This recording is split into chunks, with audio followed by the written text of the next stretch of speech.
재직회가 9월 14일 오후 2시 30분 글로리아홀에 서 있습니다. 안건은 재정보고의 건 외입니다. 성인 세례 및 입교문답 교육을 진행합니다. 자세한 사항은 주보 사면을 참조하여 주시기 바랍니다. 새가족 사역부, 여성 새가족 양육부, 장년교육국, 장년교육 담당자, 시니어 사역국, 시니어 담당자, 3040 사역국, 3040 담당자 모임을 진행합니다. 담당자들께서는 참석해 주시기 바랍니다. 교구 사역국, 직장인 구역장 성경공부, 전도국 주한 전도단, 모교 중보 기도회가 개강을 합니다. 주한성전 시니어 데이가 9월 18일 오전 10시 30분 주한성전에서 진행됩니다. 70세 이상 시니어 성도들의 많은 참여 바랍니다. 주한성전 다음교육국, 다음에서 다음으로 부모 및 교사 교육을 진행합니다. 부모와 교사들의 많은 참여 바랍니다. 시니어 훈련학교 꿈꾸는 산막봉사자 및 수강생, 교육국 재능사역팀 음악교실 수강생, 송도교육국, 송도교회학교 교사, 외동이라 더 특별하게 부모교육 참여자를 모집합니다. 많은 신청 바랍니다. 지금까지 교회 소식이었습니다. 이외의 자세한 사항은 주보를 참조하시기를 바랍니다. 이제 우리의 마음과 뜻과 정성을 다해 수요 예배를 하나님께 올려드리겠습니다.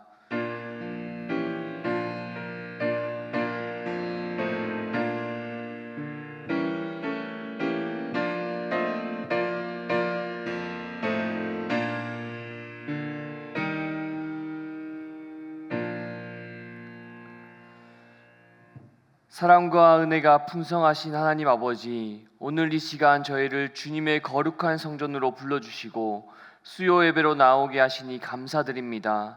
바쁜 일상과 여러 사정 속에서도 하나님을 예배하러 나온 우리의 마음을 온전히 받아 주시옵소서. 주님 이 시간 우리의 눈과 귀를 열어주셔서 예배 가운데 하나님만 바라보게 하시고 우리의 마음이 세상의 염려와 근심에서 벗어나 주님의 은혜와 평안으로 충만하게 하여 주시옵소서. 우리의 찬양을 통해서 주님의 이름을 높임 받으시고 우리의 기도를 통해 하나님의 뜻이 이루어지게 하시고 선포되는 말씀을 통해 심령을 새롭게 하여 주시옵소서. 주님, 특별히 이 자리에 모인 모든 성도들에게 성령의 충만함으로 덧입혀 주사 가정과 일터, 삶의 자리에서 지치고 힘겨움 속에 있다면 새 힘 주시고 다시 일어설 용기를 더하여 주시옵소서. 이 모든 말씀 오늘도 우리의 예배를 기뻐 받으실 주님을 찬양하오며 예수 그리스도의 이름으로 간절히 기원하옵나이다. 아멘. 찬송가 292장, 통일 찬송가로는 415장 함께 찬양하시겠습니다.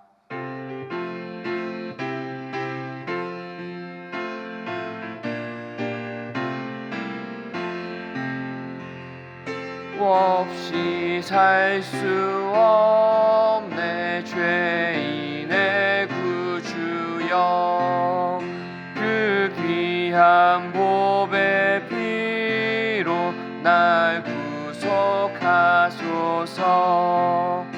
구주의 사랑으로 흘리신 보혈이 내 소망 나의 위로 내 영광 됩니다. 주 없이 살 수 없네 나 혼자 못 서리. 힘없고 부족하며 지혜도 없도다. 내 주는 나의 생명 또 나의 힘이라. 주님을 의지하여 지혜를 얻으리. 주 없이 살 수 없네 내 주는 아신다. 내 영의 깊은 간구 마음의 소원을 주밖에 나의 마음이 알아주리요. 내 마음 위로하사 평온케 하시네. 주 없이 살 수 없네. 세월이 흐르고 이 깊은 고독 속에 내 생명 끝나도 사나운 풍랑일 때 날 지켜주시니 내 곁에 계신 주님 늘 힘이 됩니다.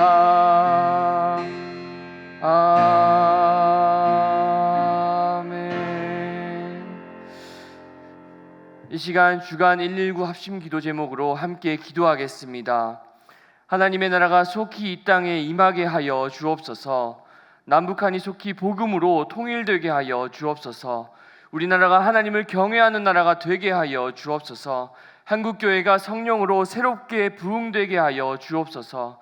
주한교회가 선교적 삶으로 복음의 빛을 비추는 교회가 되게 하여 주옵소서. 그리고 오늘 말씀 전하시는 이효준 목사님과 그 사역을 위해서 기도하신 후에 21교구 고명남 권사님께서 나오셔서 기도해 주시겠습니다. 이 시간 다 함께 주님 한번 외치며 통성으로 기도하겠습니다. 주님, 사랑이 많으신 하나님 아버지, 오늘도 주의 수요 오전 예배에 나와서 하나님께 기도하러 나왔습니다. 우리가 오늘 이 시간 올려드리는 모든 기도가 하나도 땅에 떨어지지 아니하고 주님께 상달되는 기도가 될 수 있도록 주님 인도하여 주옵소서. 하나님의 나라가 속히 이 땅 가운데 임하게 하여 주옵소서. 세계 곳곳의 충돌과 시위, 지진과 자연재해로 고통받는 이들에게 하나님의 긍휼과 하나님의 위로가 임하게 하여 주옵소서. 피해 입은 이들에게 주님의 도우심으로 어려움을 극복하고 하나님이 주시는 소망을 회복하게 하시고 혼란한 세상 속에서 하나님의 평화와 화해 온전히 자라게 하여 주옵소서. 주님, 이 나라 가운데 하나님의 나라가 임하게 하여 주시고 특별히 선교사님들의 사역을 통하여서 하나님의 복음이 하나님의 나라가 이 땅 가운데 임할 수 있도록 주님 인도하여 주옵소서. 주님, 남북한이 속히 복음으로 통일되게 하여 주옵소서. 굳게 닫힌 북한의 국경을 열어주셔서 복음이 강물처럼 흘러가게 하시고 고통받는 북한 주민들에게 자유와 생명이 속히 임하게 하여 주옵소서. 북한 정권이 완악함이 꺾이게 하시고 하나님의 뜻 앞에서 겸손하게 설 수 있도록 주님 인도하여 주옵소서. 특별히 당불부인들을 보호하여 주시고 필요한 피난처와 도움을 공급해 주옵소서. 특별히 지하교회에 기도하는 성도들이 있습니다. 그들의 기도가 끊어지지 않게 하시고 기도에 속히 응답하여 주옵소서. 주님, 그들을 불쌍히 여겨주시고 그들을 온전히 불쌍히 여기셔서 하나님의 은혜를 경험할 수 있도록 주님 인도하여 주옵소서. 하나님, 우리나라가 하나님을 경외하는 나라가 되게 하여 주옵소서. 하나님 아버지, 이 땅의 지도자들이 하나님의 뜻이 아니라 하나님의 뜻과 지혜를 구하게 하시고 사회 각 영역의 지도자들이 겸손히 주님의 다스림을 받는 주님의 종들이 되게 하여 주옵소서. 불의와 부패가 사라지고 정의와 공의가 물같이 강같이 흐를 수 있도록 주님 인도하여 주옵소서. 그리하여 하나님의 뜻과 비전을 이루는 나라로 하나님이 주목하시고 하나님이 바라보시는 나라로 세워주시옵소서. 하나님, 한국교회가 성령으로 새롭게 부흥되게 하여 주시옵소서. 한국교회가 하나님의 말씀 위에 단단히 세워지게 하시고 회개함으로 다시 정하여지고 깨끗한 한국교회가 되게 하여 주시옵소서. 특별히 지역교회와 함께하는 예수랑 큰 잔치를 통해서 많은 영혼들이 하나님을 믿게 하시고 하나님을 알게 하시고 하나님의 구원을 받는 귀한 백성들로 자라날 수 있도록 주님 인도하여 주옵소서. 그리하여 하나님의 나라가 확장되게 하시고 참여하는 교구마다 구령의 열정이 새롭게 회복되게 하시고 성령의 능력으로 부흥되는 역사를 한국교회가 경험하게 하여 주시옵소서. 주님, 주한교회가 성교적 삶으로 복음의 빛을 비추는 교회가 되게 하여 주시옵소서. 주님, 우리 부하 주한교회가 하나님을 복음을 전하는데 가장 앞장서게 하시고 우리 주한교회 성도들의 삶 또한 고난의 쇠사슬에 묶여있다 할지라도 하나님의 복음을 전하며 하나님의 백성으로 세워질 수 있도록 주님 인도하여 주시옵소서. 그리하여 하나님의 은총으로 하나님의 보살핌으로 하나님의 복음을 전할 수 있는 우리 주한교회 모든 성도님들 한 사람 한 사람 될 수 있도록 주님 인도하여 주시고 하나님의 섭리 안에서 살아갈 수 있도록 주님 인도하여 주옵소서. 오늘 말씀 전하신 이호주 목사님을 위해서 기도합니다. 이호주 목사님의 입술을 주관하여 주시고 하나님의 말씀을 대언하실 때 온전히 우리도 그 말씀을 하나님의 말씀으로 받을 수 있도록 주님 인도하여 주옵소서. 또한 목사님 사역하시는 가운데 아무런 어려움 없도록 하나님께서 친히 보살펴 주시고 하나님의 강하신 오른팔로 모든 사역을 붙들어 주셔서 하나님의 은혜가 강물처럼 흐를 수 있도록 주님 인도하여 주옵소서. 주님 온전히 붙들어 주옵소서. 주님 함께하여 주시옵소서.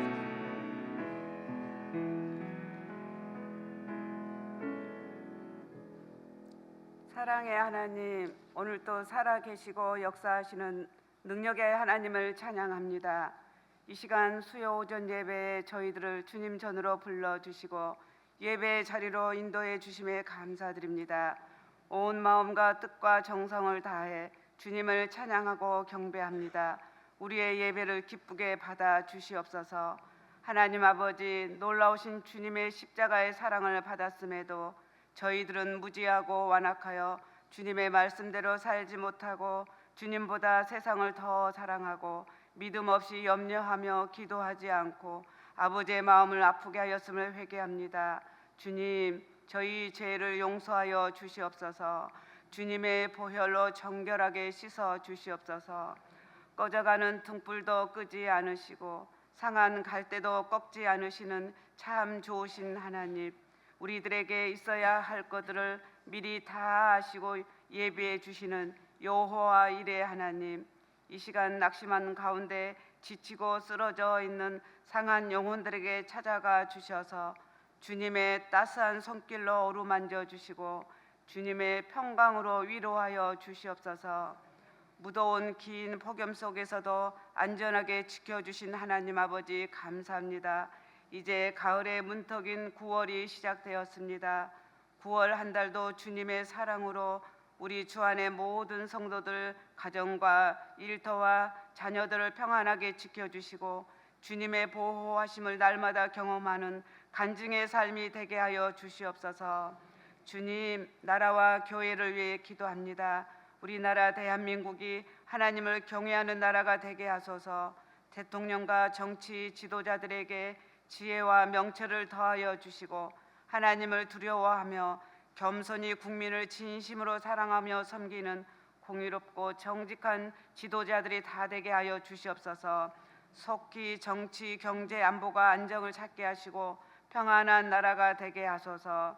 이 시간 또 우리 주한교회를 위하여 기도합니다.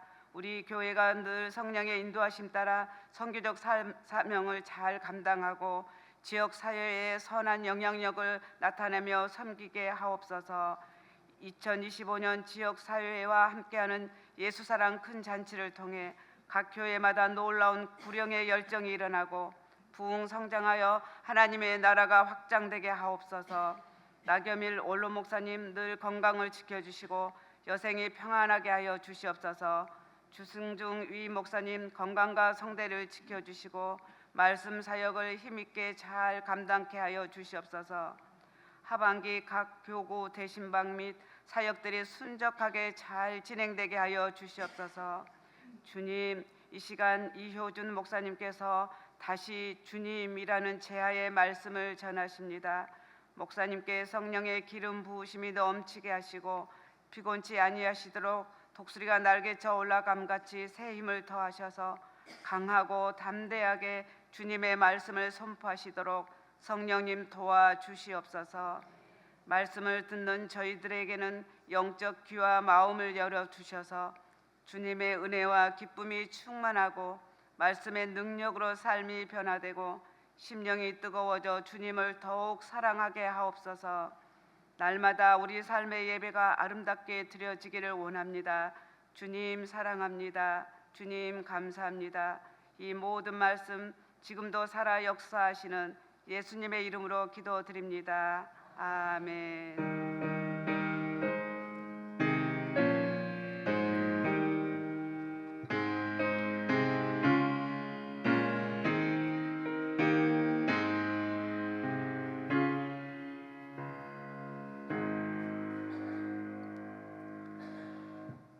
오늘 우리에게 주시는 하나님의 말씀은 신약성경 요한복음 21장 1절에서 14절의 말씀입니다. 제가 가진 성경으로는 신약성경 184면에 있습니다. 요한복음 21장 1절에서 14절까지의 말씀입니다. 이제 하나님의 말씀을 봉독하겠습니다. 이 말씀을 봉독할 때에 살아계신 하나님의 음성을 다 함께 들으실 수 있기를 바랍니다. 하나님의 말씀입니다. 그 후에 예수께서 디베랴 호수에서 또 제자들에게 자기를 나타내셨으니 나타내신 일은 이러하니라.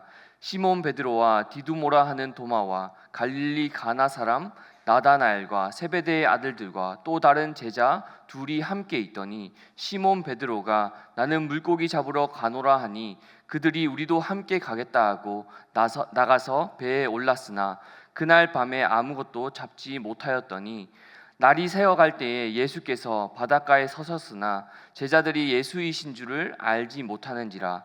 예수께서 이르시되 얘들아 너희에게 고기가 있느냐 대답하되 없나이다. 이르시되 그물을 배 오른편에 던지라 그리하면 잡으리라 하시니 이에 던졌더니 물고기가 많아 그물을 들 수 없더라.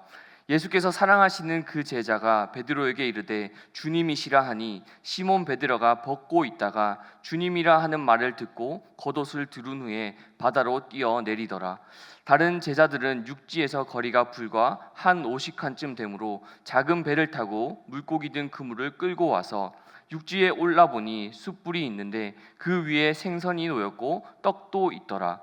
예수께서 이르시되 지금 잡은 생선을 좀 가져오라 하시니 시몬 베드로가 올라가서 그물을 육지에 끌어올리니 가득히 찬 물고기가 153마리라. 이같이 많으나 그물이 찢어지지 아니하였더라. 예수께서 이르시되 와서 조반을 먹으라 하시니 제자들이 주님이신 줄 아는 고로 당신이 누구냐 감히 묻는 자가 없더라. 예수께서 가셔서 떡을 가져다가 그들에게 주시고 생선도 그와 같이 하시니라. 이것은 예수께서 죽은 자 가운데서 살아나신 후에 세 번째로 제자들에게 나타나신 것이라. 아멘. 말씀을 위해 기도하겠습니다. 하나님 아버지 감사합니다. 오늘도 우리 사랑하는 주 안의 성도님들을 이곳에 불러주시고 오늘 수요 예배로 하나님께 나아갈 수 있게 하여 주시니 참으로 감사합니다. 하나님 오늘도 말씀 앞에 섭니다. 우리의 들을 귀를 허락하여 주시고 우리의 마음을 활짝 열어 주시옵소서. 전하는 자의 부족함과 연약함은 가리워 주시고 하나님의 전능하심만 드러날 수 있는 귀한 시간 되게 하여 주시옵소서. 말씀에 순종하며 경청할 때에 오늘 이 시간 우리 가운데 말씀이 주시는 깊고도 풍성한 은혜가 충만할 수 있게 하여 주시옵소서. 모든 영광 주님께 올려드리며 예수님의 이름으로 간절히 기도드립니다. 아멘. 할렐루야. 네, 반갑습니다. 오늘 수요 예배 나오신 모든 분들을 예수님의 이름으로 환영하고 축복합니다. 오늘은 요한복음 21장 말씀으로 우리 함께 말씀을 나누고자 합니다. 여러분 요즘 시대를 힐링 시대라고 부릅니다. 힐링 시대. 그렇다면 힐링이 무엇일까요? 힐링이란 위로받고 또한 회복되고 그리고 위로받고 회복되는 것에 그치지 아니하고 더 나아가서 채워지고 충만한 상태에 이르는 것을 힐링이라고 부릅니다. 그리고 많은 현대인들은 이 힐링하는 삶에 행복이 있다 믿으며 살아가고 있습니다. 그만큼 힐링, 잘 쉬고 또한 잘 안식을 누리는 것이 중요하다라는 것이죠. 그래서 힐링이 중요하기 때문에 많은 사람들에게 있어서 휴가가 더욱 중요해졌고요, 연휴가 더욱더 중요해졌습니다. 그리고 주말이 더 중요해졌고, 그리고 가족들과 함께하는 시간, 그리고 저녁이 있는 삶, 이런 것들이 더욱더 중요해지게 되었죠. 이제 주 4일째 이야기가 나오잖아요. 이런 이야기가 나오는 이유도 이 시대가 참 쉼과 안식, 힐링을 참 그만큼 중요하게 생각하고 있다라고 생각할 수 있을 것입니다. 여러분은 어떠한 것을 할 때 힐링하고 또 내가 회복된다 누리십니까? 저 같은 경우에도 힐링하고 회복될 때가 있는데, 저는 이제 사실 좀 혼자 있는 시간을 보낼 때 이렇게 제 자신이 회복됨을 느낍니다. 그래서 그것을 제가 이제 집에 있는 그녀도 제가 그렇다는 걸 알아요. 그래가지고 제가 이제 저희 그녀도 제가 그렇다는 걸 아니까 이제 저보고 좀 나갔다 오라 하는 거예요. 혼자서 영화도 좀 보고 와라. 힘들면 좀 나갔다 와도 된다 이렇게 얘기를 이렇게 한 10년 살다 보니까 서로를 아는 거죠. 저도 이제 뭐 사실 저만 배려받는 건 아니에요. 저도 이제 저희 아내를 배려해주고 그렇게 하는데 여러분들도 여러분들이 이제 힐링하고 회복되는 그런 시간들이 있으실 것입니다. 여러분 많은 사람들이요 이제 힐링과 회복을 중요하게 생각하면서 살아가죠. 그런데 여러분 현대인들은요 힐링이 참 중요하다 생각하고 어느 때보다 우리나라는 지금 우리 국민들은 잘 쉬고 잘 먹고 잘 힐링을 누리고 있지만 그 어느 때보다 우울과 불안 환자들이 늘어나고 있죠. 스트레스가 얼마나 많은지 우리는 지금 그러한 시대를 살고 있습니다. 여러분 힐링을 추구하는데도 왜 우리는 온전한 회복을 누리지 못하는 것입니까? 그것은 바로 우리가 진짜 회복해야 될 것을 회복하지 못하고 있기 때문입니다. 오늘 본문 요한복음 21장 말씀은요 이제 부활하신 이후에 제자들에게 세 번째로 나타나신 장면을 보도하고 있습니다. 그리고 이 장면을 보도하면서 하나님께서는 오늘 우리에게 우리의 삶에 있어서 진짜 회복해야 될 것들이 있는데 그것들에 대해서 세 가지로 우리에게 오늘 말씀하시고자 하십니다. 오늘 본문 말씀을 통해서 우리에게 진짜 무엇을 회복해야 된다 말씀하시냐면요 첫 번째로 하나님 오늘 우리에게 우리의 정체성을 회복해라고 말씀하십니다. 정체성. 네, 죄송합니다. 네, 제가 지난주에 금요기도에 기도인도 했는데 너무 막 소리를 지르다 보니까 지금 목소리가 좀 온전치 못해서 너무 죄송합니다. 제가 관리를 잘했어야 되는데 첫 번째는 우리의 정체성을 회복해라고 하나님께서 말씀하십니다. 여러분 우리가 복음서를 잘 보면 알겠지만 예수님께서 제자들을 부르셨습니다. 그렇죠? 마태복음 4장을 보면요 예수님께서 제자들을 부르셨어요. 나를 따르라고 말씀하십니다. 그래서 제자들은요 그물을 버려두고 배를 버려두고 아버지를 버려두고 예수님을 따라갔다라고 말씀하고 있습니다. 제자들이요 그물과 배를 버린다고 하는 것 그리고 나아가서 아버지를 버려두고 예수님을 따랐다라고 하는 것은요 삶의 모든 근거들 내 힘의 근원이 되는 것들을 다 내려놓고 예수님을 따라갔다라는 의미입니다. 이것은 마치 구약 성경의 창세기 12장에 나오는 아브라함과 같은 것이죠. 아브라함도 자신의 고향과 친척 아버지의 집인 갈대아 우르를 떠날 때 그 갈대아 우르를 떠난다는 의미가요 내 삶의 모든 힘의 근원을 떠나서 이제 하나님의 말씀을 따라서 살아가겠습니다라는 그 아브라함의 결단이었던 것입니다. 오늘 제자들도 예수님이 따라라고 해서 따랐습니다. 자신의 그 모든 것을 힘의 근원들을 버려두고 예수님을 따랐습니다. 그런데 그래서 예수님을 따라서요 예수님과 함께 먹고 마시고 예수님께 배웠습니다. 그리고 예수님께서 직접 베푸신 그 기적들을 자신들의 눈으로 직접 목격했습니다. 그런데 어느 날 예수님이 너희는 나를 누구라 하느냐 물으시더니 자신의 죽음을 예고하십니다. 나는 죽어야 된다. 그리고 실제로 예수님께서 붙잡히십니다. 그리고 십자가에 달려 돌아가십니다. 여러분 한번 생각해 보십시오. 제자들이요 지금 얼마나 당황스러웠겠습니까? 나를 따라라 해서 따라왔는데 나의 스승님께서 죽게 되셨어요. 제자들은요 혼란스럽습니다. 절망의 상황 가운데 빠지게 됩니다. 그렇죠? 얼마나 혼란스러웠겠습니까? 그래서 근데 그런 과정들 가운데 제자들은요 누구는 예수님을 배신하기도 하고요 누구는 예수님을 부인하기도 했죠. 그렇게 예수님의 죽음 이후에 뿔뿔이 흩어지게 됩니다. 그리고 흩어진 다음에 오늘 다시 본문에서 볼 수 있듯이 이 갈릴리로 모이게 되는 것입니다. 제자들이 왜 갈릴리로 오게 되었냐면요 마태복음 28장 말씀에 나와 있듯이 내가 너희보다 먼저 갈릴리로 가서 너희를 기다리겠다 하시는 그 말씀을 기억했기 때문에 제자들은 예수님의 말씀을 기억하고 오늘 이렇게 갈릴리에 다시 모이게 된 것입니다. 여러분 지금 제자들은요 예수의 상실을 경험했습니다. 예수님께서 없어지셨어요. 예수의 상실이 그리고 삶의 방향성의 상실로 이어지게 됩니다.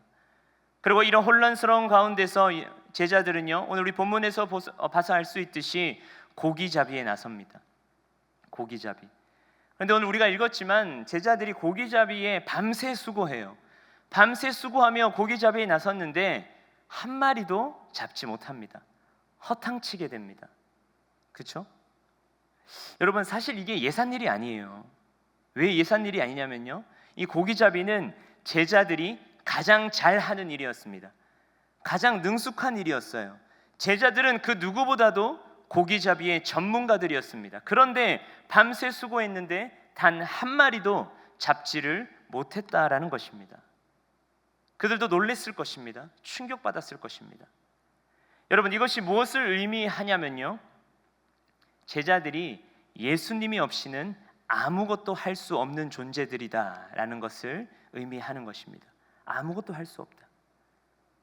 여러분, 혹시 여러분의 삶은 어떠십니까? 여러분도 성도죠. 우리가 다 성도고요. 예수님을 믿는 그리스도인입니다. 부활신앙을 믿습니다. 믿음이 있습니다. 그런데 지금 내가 어디로 가야 할지 모릅니다. 내가 지금 무엇인가를 열심히 하고 있는데 내 손에도 들려있는 것은 아무것도 없습니다. 혹시 지금 나 혼자서 무엇인가를 해보려고 아등바등하고 계시지는 않습니까? 예수님이 없는 상태로 말입니다. 여러분, 우리 현대인들은요, 참 열심히 살아갑니다. 누구나 다 열심히 살아가고 있어요. 한국 사람들만큼 부지런한 사람들이 없다고 합니다. 다들 열심히 살아가죠. 그런데 열심히는 사는데 어디로 가는지는 모릅니다. 무엇을 해야 되는지 모릅니다. 나의 정체성이, 나는 누구인지 도통 모른다라는 것입니다. 그래서 더욱 혼란스럽습니다. 남들이 가는 곳에 나도 갑니다. 남들이 뛰어가니까 나도 뛰어갑니다. 남들이 좋다고 하는 것 나도 구입합니다. 남들이 좋다고 하는 것에 나도 가서 기웃기웃거립니다. 도통 주관은 없고 세상이 좋다는 것에 나도 이끌려서 그렇게 살아가고 있는 것은 아닌지 우리는 스스로를 돌아보아야 한다라는 것입니다. 이렇게 혼란스러운 시대에 하나님께서는요, 오늘 본문을 통해 우리 가운데 말씀하시는데 너희의 정체성을 분명하고 확고하게 다시 세워라고 말씀하시는 것입니다. 요한복음 15장 5절 말씀에서 예수님께서는요, 제자들에게 이렇게 말씀하십니다. 나는 포도나무요, 너희는 뭐예요? 가지라. 그가 내 안에, 내가 그 안에 거하면 사람이 열매를 많이 맺나니 너희가 나를 떠나서는 아무것도 할 수 없음이라. 이렇게 말씀하십니다. 예수님은 분명히 제자들에게 말씀하셨습니다. 너희가 나를 떠나서는 아무것도 할 수 없는 존재들이다 라고 말씀하셨죠. 여러분, 우리 또한 마찬가지입니다. 우리 또한 하나님이 없이는요, 우리는 아무것도 할 수 없는 존재들입니다. 이것이 우리의 정체성인 것입니다. 오늘 본문에서 기적이 있습니다. 오늘 본문에서 기적이 뭐예요, 여러분? 기적. 제자들이 아무것도 건지지 못하다가 예수님께서 시키는 대로 하니까 153마리나 되는 그 물고기를 건지게 된 것, 빈 그물이 꽉 찬 그물로 바뀌게 된 것, 그것이 기적이겠습니까? 아닙니다, 여러분. 오늘 본문이 말씀하고 있는 기적이 뭐냐면요, 실패와 절망 가운데 있는 제자들에게, 낙심 가운데 빠져 있는 제자들에게 다시 주님께서 찾아오셨다, 다시 주님께서 오셨다라는 사실이 기적인 것입니다. 여러분, 우리의 삶에 있어서도 마찬가지입니다. 우리의 삶에 있어서 기적은요, 예수님을 믿었더니 내 손에 든 게 많아졌다, 기도했더니 나의 집을 넓혀주시고, 기도했더니 내가 원하는 것을 주시고, 기도했더니 우리 아이들이 대학에 합격하고 우리의 남편이 승진하게 되고, 여러분, 그러한 것들요, 물론 감사한 일입니다. 그러나 여러분, 그것이 우리의 삶의 기적이 아닙니다. 우리의 삶의 기적은 무엇이냐면요, 예수님께서 하늘의 모든 영광스러운 보좌를 버리시고 이 땅 가운데 우리를 위해서 오셨다라는 것입니다. 하나님이 인간이 되셨다, 성육신하셨다, 하나님이 육화하셨다, 그 사실이 우리의 삶에 있어서 가장 큰 기적임을 믿으시기 바랍니다. 그렇게 하나님께서 우리를 위해 이 땅에 오신 거예요. 그래서 하나님이 우리의 아버지가 되어주시고 우리는 그분의 자녀가 된 것입니다. 하나님은 나의 아빠가 되시고 나는 그분의 딸이다, 그분의 아들이다. 그것이 우리의 삶의 기적이고 정체성임을 믿으시기 바랍니다. 우리는 하나님이 없으면요, 아무것도 할 수가 없어요. 아무것도. 우리가 잘 아는 복음송가 찬양이 이런 찬양이 있습니다. 여러분, 나무옥가도 주님을 찬양하시죠? 이 찬양의 가사가 어때요? 나무옥과도 주님을 바꾸지 않으리, 다른 어떤 은혜 구하지 않으리, 오직 주님만이 내 삶의 도움이시니 주의 얼굴 보기 원합니다. 오직 누구만을요? 오직 주님만을 구하는 삶. 여러분, 그리스도인의 믿음이란 무엇이냐면요, 예수 그리스도가 아니고서는 나는 아무것도 아니구나. 예수님이 내 삶의 전부구나. 예수님이 내 삶의 해답이 되시는구나. 예수님이 내 삶의 정답이 되시는구나. 이것이 우리의 믿음의 내용입니다, 여러분. 이러한 믿음을 소유하실 수 있게 되기를 바랍니다. 하나님이 없이는 나는 아무것도 할 수 없다라는, 마치 갓난아기가 부모가 없이는 아무것도 할 수 없다라는 그 사실, 마치 그것과 같은 하나님과의 우리의 그 관계가 우리의 정체성임을 믿으시고, 그 굳건하고도 확고한 정체성을 오늘 이 시간 다시 한번 세워가실 수 있는 우리 모든 성도님들 되실 수 있기를 간절히 축복합니다. 두 번째로요, 하나님께서 오늘 우리에게 회복하시라고 말씀하시는 것은 우리의 예배를 회복해라 말씀하십니다. 예배. 여러분들이 신앙생활 하시면서 참 많은 이야기들을 들으셨을 건데, 그 중에 제일 많이 들은 게 뭐냐면요, 여러분, 우리의 예배를 회복하셔야 됩니다. 이러한 설교 참으로 많이 들으셔보셨을 겁니다. 그죠? 여러분, 그렇다면 예배를 회복하는 게 뭐예요? 오늘 본문 말씀을 근거로 예배를 회복하는 것이 무엇인지 우리가 한번 알아보기를 원하는데요, 오늘 본문 말씀 21장 4절을 보면요, 예수님께서 제자들 앞에 서셨습니다. 그런데 제자들이 예수님을 어떻게 했다라고 합니까? 예수님을 예수이신 줄 알지 못하느니라 라고 합니다. 예수님 알지 못했다. 여러분이 예수님을 알지 못했다라고 하는 것은요, 제자들의 무지함을 의미하는 것입니다. 제자들의 영적 무지. 이 제자들의 영적 무지함은요, 사실 계속되어 온 것이었습니다.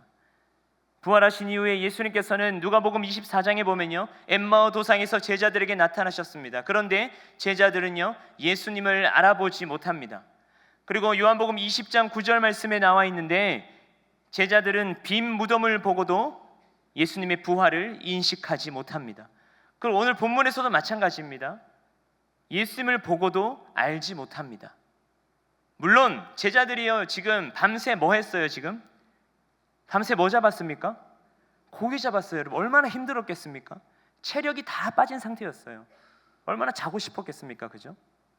그리고 갈릴리 호수에는 이제 밤새서 고기잡이를 했기 때문에 이제 아침이 다가오고 있었을 거예요. 그러면 그 갈릴리 호수에는요, 안개도 끼어 있었을 것입니다. 그리고 그 지금 제자들이 있는 배와 육지와의 거리가 오늘 본문 8절 말씀에 나오지만 50칸쯤 되더라. 50칸은 200규빗인데, 이 200규빗은요 약 90m 정도 되는, 약 100m 되는 거리였어요. 그러면 잘 몰라볼 수도 있죠 라고 얘기할 수도 있겠습니다. 그렇죠? 그렇게 신체적으로 힘든 상태, 그리고 자연적인 상태 때문에 예수님을 몰라볼 수도 있는 거 아닙니까? 라고 말씀하실 수도 있겠지만, 이것은요 분명히 제자들의 영적 무지함을 드러내는 것입니다. 영적 무지함. 그런데 요한복음 오늘 본문 말씀 21장 7절 말씀 한번 보세요. 7절 말씀에 보시면 예수께서 가장 사랑하시는 제자가 주님을 알아봅니다. 예수께서 가장 사랑하시는 제자가 누구냐면요, 바로 요한복음을 쓴 요한이에요. 사도 요한이에요. 요한은요, 주님을 알아보고 주님이시다 라고 외칩니다. 주님이시다. 그리고 요한의 외침을 듣고 베드로가 물로 뛰어들게 됩니다. 여러분, 요한은요, 예수님을 분명하게 알았습니다.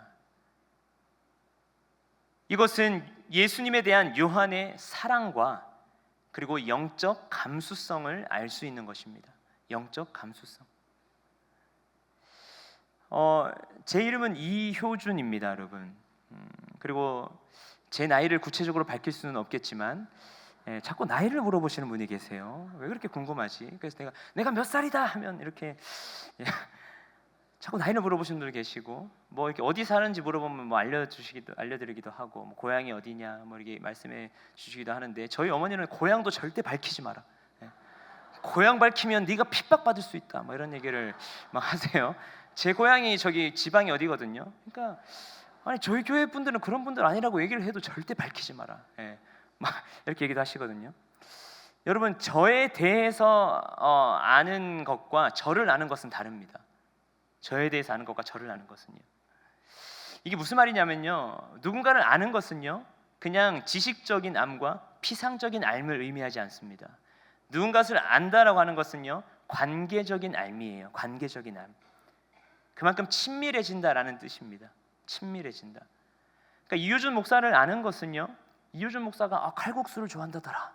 그러면 같이 칼국수도 먹고 같이 만나서 이야기도 하고 기도 제목도 놔두고 어떻게 살아왔는지 서로 듣기도 하고 같이 함께 사역도 하고 동역하고 그런 과정 가운데 서로를 알게 되는 것이죠. 그것이 관계적 깊이입니다. 관계적 깊이. 여러분들이 집에서 우리 자녀들의 사진을 받아보거나 손주들의 사진을 받아보면요, 그 단체 사진이에요. 유치원의 단체 사진이고, 그런데 내 자녀와 내 손주는요 딱 알아봐요. 그죠? 여기 우리 철수 여기 있네, 우리 영이 여기 있네, 막 이렇게 찾아보잖아요. 바로 딱 알잖아요. 그죠? 그거 왜 그래요? 그만큼 잘 안다라는 거예요. 많이 봤다라는 거예요. 그만큼 사랑한다라는 의미입니다. 그것이 바로 영적 감수성이에요, 여러분. 그래서 여러분, 영적 감수성이 있는 사람들은요, 하나님과의 예배가 회복돼서 영적 감수성이 회복된 사람은요, 길 가다 걷는 그 바람에도, 길 옆에 있는 나무를 보고도 이게 하나님께서 나에게 주신 선물이구나 라고 그렇게 믿고 생각할 수 있는 거예요. 오늘도 나에게 주신 이 하루가 하나님께서 주시는 생명이구나 라고 그렇게 믿으며 감사함으로 살아갈 수 있게 된다라는 것입니다. 그것이 영적 감수성입니다, 여러분. 여러분, 오늘 본문에서 그래서 그 관계적 깊이를 위해서 다시 친밀해지는 자리를 예수님께서 마련하십니다. 아침 식사 자리를 마련하세요. 그래서 와서 조반 먹으라라고 예수 제자들을 부르시죠. 사실 여러분, 아침 식사는 찐 사랑이잖아요, 여러분. 그죠? 누군가를 위해 아침 식사를 차려준다라고 하는 것은요 진짜 찐 사랑이거든요. 여러분들이, 남편분들이 이걸 아셔야 될 텐데, 그죠? 네. 누군가를 위해 아침을 차려주는 건요 찐 사랑이에요. 지금 예수님이 그렇게 하고 계세요. 제자들을 부르세요. 와서 아침 먹어라. 아침 먹어. 그리고 아침 식사의 자리에 지금 베드로가 초대를 받습니다. 그래서 베드로를 포함한 이 제자들이 예수님이 초대하신 아침 식사의 자리로 나아가게 되는데요. 근데 여러분, 이 베드로가 예수님께서 초청하신 이 아침 식사의 자리에 가서 직면하는 한 가지가 있는데, 그것이 무엇이냐면요, 오늘 본문 9절 말씀을 한번 보세요. 육지 위에 올라보니 뭐가 있다라고 말씀하십니까? 숯불이 있어요. 숯불. 여러분, 이 숯불은요 베드로에게 있어서 참 의미가 있는 것인데, 왜 그러냐면요, 이 사복음서에는 베드로가 예수님을 부인한 기사들이 다 나와요. 공통적으로 다 나오는데, 그 예수님을 부인한 그 기사들을 다 읽어보면요 이런 기사가 있는데, 베드로가 예수님을 부인하기 전에 불을 쬐고 있다라는 말이 나와요. 불을 쬐고 있다. 4개 본문에 어김없이 다 나옵니다. 숯불을 쬐고 있는 거예요. 그렇다면 베드로가 지금 이 예수님의 식사의 자리에 초대받아서 숯불을 보고 무엇을 생각했겠습니까? 예수님을 부인했던 때를 생각했던 거예요. 내가 예수님을 팔아먹은 놈이었지. 무슨 말이에요? 내가 죄인이라는 겁니다. 베드로는 숯불을 보고 내가 죄인이구나, 난 정말 죽어 마땅한 죄인이구나라는 것을 생각했을 것입니다. 그리고 회개했을 것입니다. 내가 잘못된 삶의 방향을 가지고 살고 있었구나. 그리고 또 숯불을 보고 무엇을 느꼈냐면요, 예수님의 사랑을 느꼈을 것입니다. 왜냐하면 예수님께서 숯불을 통해서 고기와 떡을 구우셨거든요. 숯불은 어떤 의미냐면요, 숯불을 피워서 아침 식사를 차려주신 예수님의 이 식사는 어떤 의미냐면요, 다시 제자들에게 자기 자신을 내어주시는 성찬이자 이걸 먹고 힘내라고 하시는 위로의 밥상이었던 거예요. 그러니까 베드로는 숯불을 보고요 자신이 죄인됨을 보았고 하나님의 사랑을 보았습니다. 그리고 오늘 읽진 않았지만 이 14절 이후에 보면요, 베드로는 내가 나를 사랑하느냐라는 예수님의 질문에 내가 주님을 사랑합니다 라고 고백하죠. 그리고 예수님께 사명을 받습니다. 내 양을 먹이라. 그리고 기독교 역사상 가장 위대한 사도로 쓰임받게 되는 베드로를 우리는 알고 있습니다. 여러분, 우리의 삶에 있어서도 마찬가지예요. 베드로가 숯불을 직면했듯이, 베드로가 예수님과의 식사의 자리에 가서 숯불을 직면했듯이, 우리 또한 이 예수님과 함께 먹는 자리인 예배의 자리에 나와서 무엇을 직면해야 되겠습니까? 위에 뭐가 있어요, 여러분? 십자가를 직면해야 되는 것입니다. 십자가. 우리는 십자가를 보고 무엇을 생각해야 되겠습니까? 베드로와 마찬가지죠. 내가 죄인이구나. 내가 죄인이구나. 나는 죽어마땅한 죄인인데 하나님이 나를 살리셨구나. 내가 잘못 살았구나. 내 마음속에 왕자인데 아직도 내가 앉아있구나. 내가 내려오고 그 자리에 우리 주님을 앉혀드려야겠다 라는 그런 가치의 대전환이 십자가를 보고 일어나야 된다는 겁니다. 그리고 또한 베드로와 같이 십자가를 보고 우리는 하나님의 사랑을 확신할 수 있어야 됩니다. 십자가는요, 하나님의 사랑의 증거라고 하지 않았습니까? 로마서 5장 8절 말씀에 뭐라고 말씀해요? 우리가 아직 죄인 되었을 때에 그리스도께서 우리를 위하여 죽으심으로 하나님께서 우리에 대한 자신의 사랑을 확증하셨느니라. 할렐루야.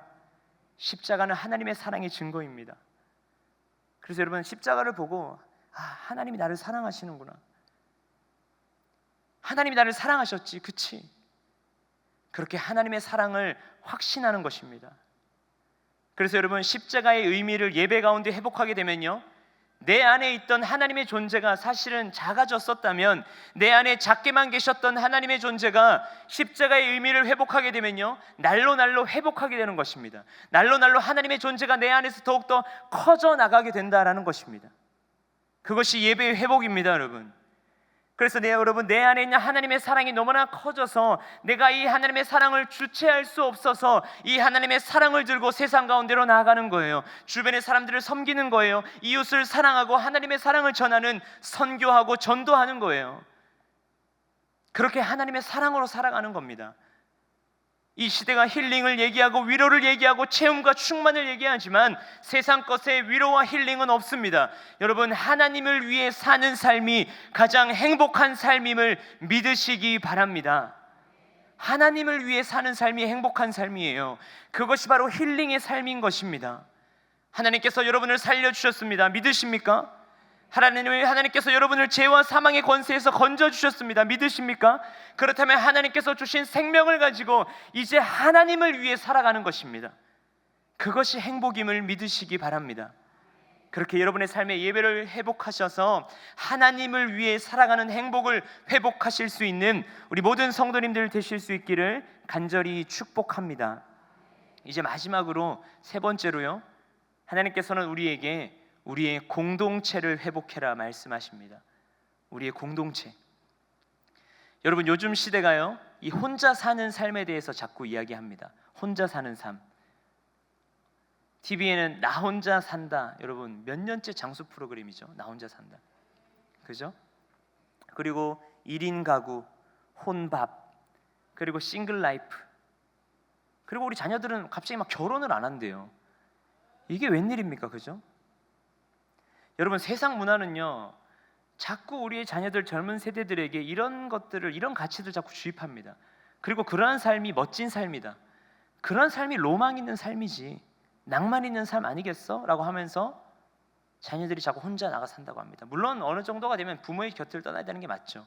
그런데 결혼도 안 한다고 하니까요, 자녀를 낳지 않는다고 하니까요. 여러분, 하나님께서는요, 창세기 1장에 보면요, 사람을 만드셨어요, 그죠?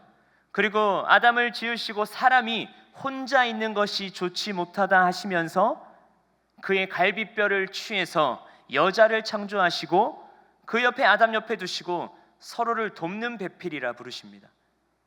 사람은 태초부터 지금까지 함께 사는, 더불어 사는 존재라는 것입니다. 여러분, 우리의 삶이 회복되기 위해서는요, 우리는 공동체 안에 계셔야 됩니다. 있어야 됩니다. 이런 말이 있어요. 힘들고 어려워도 넘어져도 교회 안에서 넘어져라. 교회 밖을, 교회 그 하나님 울타리를 벗어나지 마라 라는 말이 있어요. 성도 여러분, 우리는 공동체 안에 속해 있을 때 행복한 사람인 줄로 믿습니다. 공동체의 의미, 그렇다면 여러분 공동체의 회복은 무엇입니까? 공동체는요, 모여야 됩니다. 모이는 것. 코로나 때 우리를 위협했던 게 뭐예요? 못 모이게 했잖아요. 그죠? 10%만 모여라, 20%만 모여라, 막 반만 모여라 막 했다가 모이지 못한 교회가 교회로서의 기능을 온전히 감당할 수 없다라고 하는 것을 우리는 코로나 시기를 통해서 뼈저리게 느꼈습니다. 그렇지 않습니까? 그런데요, 목사님, 누가 교회는 모이고 흩어지는 공동체라고 하던데요. 맞습니다, 여러분. 교회는요, 우리가 주일날 모였다가 다시 흩어지는 공동체죠. 다시 자신의 삶으로 나아가야죠. 그런데요, 모임이 없는 흩어짐은요, 의미가 없습니다. 그리스도인의 흩어짐, 성도의 흩어짐, 교회의 흩어짐은요, 모임이 전제되었을 때에 그 흩어짐이 영향력을 발휘하는 것입니다. 오늘 본문 말씀을 보면요, 제자들은요, 예수님의 죽음 이후에 뿔뿔이 흩어졌습니다. 이 흩어짐은요, 공동체가 와해되었다라는 것입니다. 공동체가 무너졌다라는 거예요. 그리고 제자들이 다시 갈릴리에 모입니다. 제자들이 다시 모였다라고 하는 것은요, 공동체가 다시 형성되었다라는 것입니다. 공동체의 재형성을 의미합니다. 여러분, 여러분이 속한 공동체가 모이는 공동체가 되기를 축복합니다. 그리고 공동체는요, 또한 먹어야 됩니다. 먹는 공동체여야 돼요. 먹는 거. 여러분, 우리 참 많이 먹잖아요, 그죠? 그렇지 않아요? 저만 많이 먹나요? 우리 참 개강 때도 먹고 종강 때도 먹고 신방 때도 먹고 소풍 가서 먹고 야유회 때 먹고 집에 가서 먹고 또 먹고, 밥 먹고 빵도 먹고 떡도 먹고 많이 먹잖아요, 그죠? 여러분, 근데 왜 먹어요? 너무 많이 먹는 것 같은데 라고 하지만, 여러분, 많이 먹는 게 사실은 교회 안에서는요, 그냥 먹어야 돼요. 물론 자기 관리는 스스로 해야겠지만 많이 먹는 공동체가 교회 공동체입니다. 왜냐? 먹을수록 친밀해지는 거예요. 관계의 깊이는요, 관계의 깊이는 많이 함께 먹을수록, 그러니까 먹는 것과 관계의 깊이는요, 정비례하는 것입니다. 정비례하는 것. 많이 먹어야 돼요. 먹는다는 것의 의미는요, 화평하다라는 거예요. 사이가 좋다라는 겁니다. 그리고 화해했다라는 거예요. 누군가 화해를 했으면요, 같이 먹어야 됩니다. 그리고 그리고 또 먹는 것의 의미는요, 사랑한다라는 의미 아니겠습니까? 사랑한다. 그렇죠? 사랑한다라는 공동체의 그런 증거가 바로 먹는다라는 것입니다. 목사도 먹사거든요, 여러분. 잘 먹어야 되거든요. 제가 이전 교회 목사님이 잘 먹어야 돼, 이 목사 그러더라고요. 근데 저는 잘 못 먹어가지고 맨날 남기고 막 그러는데, 근데 이제 목사도 먹사라고 하시더라고요. 먹는 게 반이다. 잘 먹어야 돼라고 하시더라고요. 여러분, 여러분의 공동체가 함께 먹는 공동체가 되기를 축복합니다. 여러분의 교회와 여러분의 가정이요, 여러분의 교구와 구역이 함께 먹는 공동체 되실 수 있기를 간절히 축복합니다. 또한 마지막으로 여러분, 공동체는요, 순종하는 공동체여야 됩니다. 순종하는 공동체. 누구에게 순종합니까? 하나님께. 이 예수님의 말씀에 순종하는 공동체가 회복된 공동체요, 온전한 공동체인 것입니다. 그리고 여러분 한 사람 한 사람이 말씀에 순종하시는 분으로 서셔야 되는 거예요. 그래야 여러분이 속한 공동체가 다 같이 함께 예수님께 순종하는 공동체가 되지 않겠습니까? 그렇죠? 여러분, 한국 교회에 왜 많은 문제들이 일어나냐면요, 예수님의 말씀에 순종하지 않기 때문이에요. 왜 세습합니까? 왜 세습해요? 예수님의 말씀에 순종하지 않기 때문입니다. 교회의 주인, 교회의 머리 되시는 분이 예수 그리스도라고 분명하게 말씀에서 말씀하고 있는데 그 말씀을 무시하기 때문에 세습하는 것 아니겠습니까? 오늘 제자들을 보십시오. 자신들의 경험과 지혜와 그런 자신들의 힘과 능력으로 고기를 건지려고 했지만 아무것도 건지지 못합니다. 그러나 예수님께서 그 그물을 오른편으로 바꿔서 건져보라 라는 그런 말씀에 순종하자 가득 찬 그물을 마주하게 되지 않습니까? 예수님께 순종하십시오, 여러분. 여러분의 공동체가, 여러분의 가정이요, 예수님께 순종하는 공동체 되실 수 있기를 간절히 축복합니다.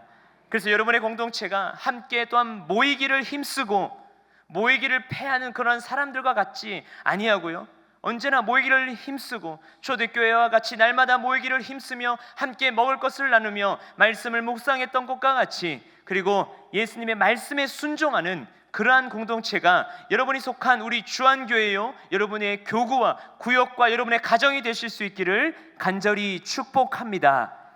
이제 말씀을 마무리하겠습니다. 사랑하는 성도 여러분, 힐링 시대를 살아가고 있습니다. 그러나 힐링 시대를 살아가는 그리스도의 신앙이란 우리의 정체성을 먼저 회복하는 것입니다.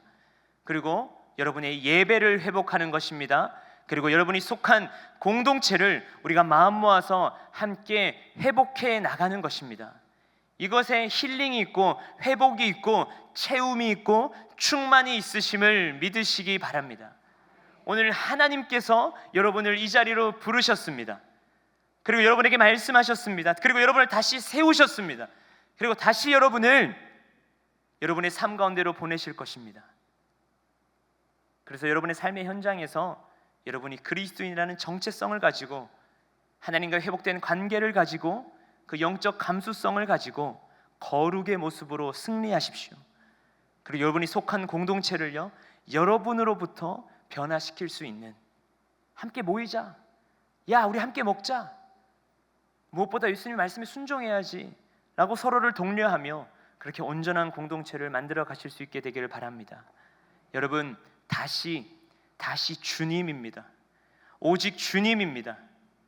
주님께 회복이 있고 주님께 힐링이 있고 주님께 충만이 있습니다.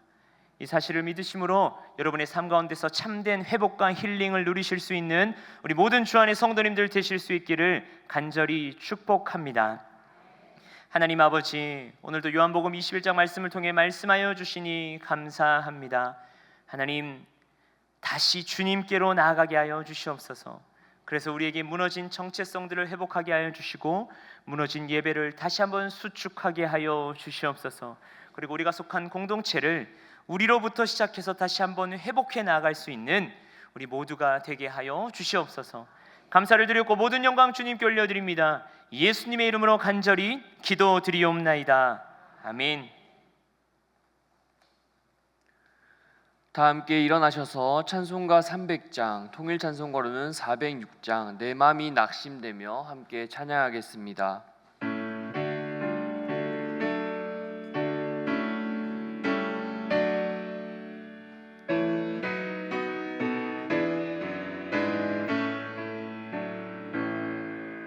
내 맘이 낙심되며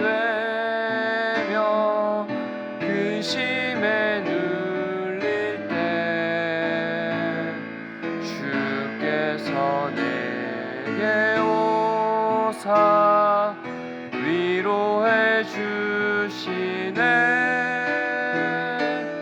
가는 길 캄캄하고 괴로움 많으나 주께서 함께하며 내 짐을 지시네. 그는 내게 족하네. 그네가 족하네. 이 괴로운 세상 지날 때 그네가 족하네.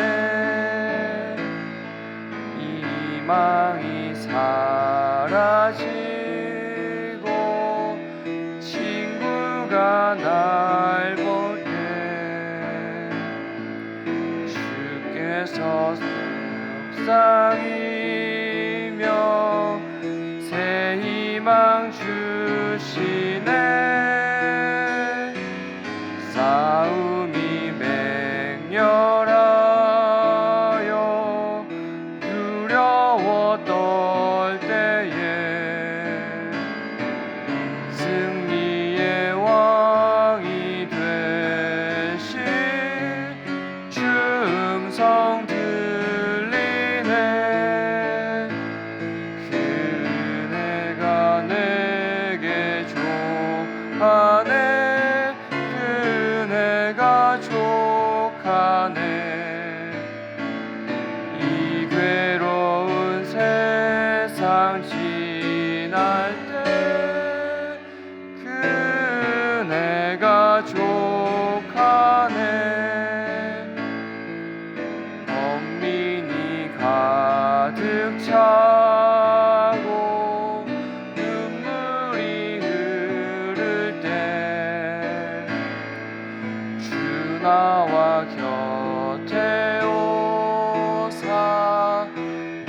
위로해 주시네. 환난이 닥쳐와서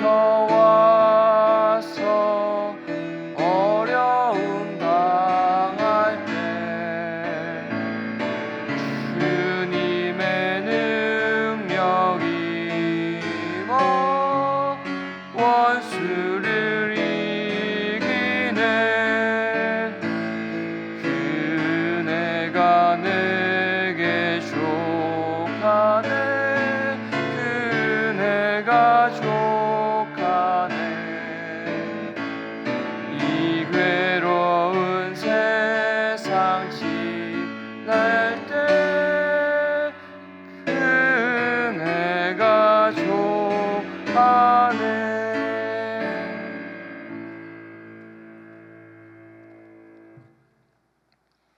이제는 우리 주 예수 그리스도의 은혜와 하나님 아버지의 영원하신 사랑하심과 성령님의 교통하심이 다시 주님께로 나와서 무너진 정체성과 예배를 회복하고 또한 우리가 속한 공동체를 나로부터 회복하기를 소망하는 우리 모든 주 안의 성도님들의 삶과 가정 위에 이제로부터 영원토록 항상 함께 하옵시기를 간절히 축원하옵나이다. 아멘.